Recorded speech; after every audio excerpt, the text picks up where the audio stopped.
అందరికీ నమస్కారం అండి. ఆమదాలవలస నియోజకవర్గ జనసేన పార్టీ ఇన్ఛార్జ్ అయినటువంటి గౌరవనీయులు పేడాడ రామ్మోహన్ గారి జన్మదిన సందర్భంగా ఆయనకి జన్మదిన శుభాకాంక్షలు తెలియజేస్తూ ఈ వీడియో చేయడం జరుగుతుందండి.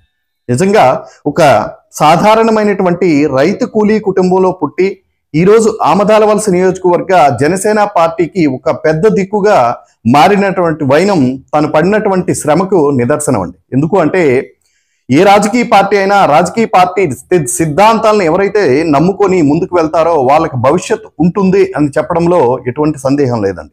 ఎందుకు అంటే 2014లో పవన్ కళ్యాణ్ గారు పార్టీ స్థాపించిన రోజు నుంచి కూడా ఆమదాలవలస నియోజకవర్గంలో జనసేన పార్టీ తరపున నిలబడినటువంటి ఏకైక వ్యక్తి పేడాడ రామ్మోహన్ గారండి. నిజంగా ఒక పార్టీ సిద్ధాంతం పట్ల ఒక నాయకుడి పట్ల అంత అంకిత భావంతో పనిచేసేటువంటి వ్యక్తులకి మంచి భవిష్యత్తు ఉంటుంది అని చెప్పడంలో ఎటువంటి సందేహం లేదండి. ఎందుకంటే నేటి సమాజంలో చూస్తున్నాము రాజకీయ నాయకుల ప్రవర్తన, రాజకీయ నాయకుల తీరు. కొన్ని కోటాని కోట్లు సంపాదించుకున్నా కూడా ప్రజలు యోగక్షేమాలు పట్టించుకునేటువంటి వ్యక్తులు సమాజం నిండా ఉన్నారు. కానీ రామ్మోహన్ గారు సమస్య ఉందంటే ఆ సమస్య మీద పోరాటం చేయడానికి ముందుంటారు. నేటి తరం యువత కూడా ఇలాంటి వ్యక్తుల్ని ఆదర్శంగా తీసుకోవాలండి. ఎందుకంటే ప్రశ్నించే తత్వం ఎవరికైతే యువతలు ఎక్కువగా రావాలి. అది రావటం వల్ల ఏమవుతుందంటే ప్రశ్నించే తత్వం ఎప్పుడైతే ఉంటుందో మీ దగ్గర రాజకీయ నాయకులు కూడా తప్పు చేయడానికి భయపడతారు. ముఖ్యంగా యువత ఈ యొక్క రాజకీయాల పట్ల అవగాహన పెంచుకోవాలి, రాజ్యాంగం పట్ల అవగాహన పెంచుకోవాలి. తద్వారా మనం ముందుకు వెళ్ళడానికి అవకాశం దొరుకుతుందండి.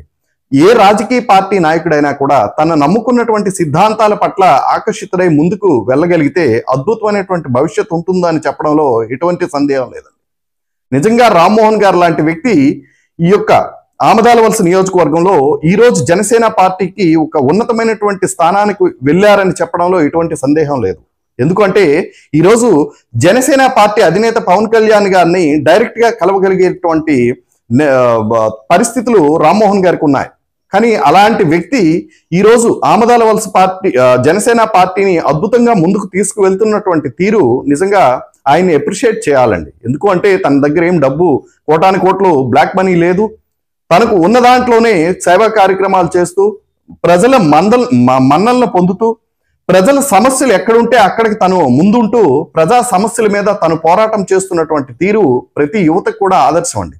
ఇలాంటి వ్యక్తుల్ని ఆదర్శంగా తీసుకొని యువత ముఖ్యంగా ఈ యొక్క రాజకీయాల పట్ల అవగాహన పెంచుకొని ప్రశ్నించే తత్వాన్ని అలవాటు చేసుకోవాల్సిందిగా నా విజ్ఞప్తి అండి. అందరికీ నమస్కారం. రామ్మోహన్ గారికి కూడా జన్మదిన శుభాకాంక్షలు అండి.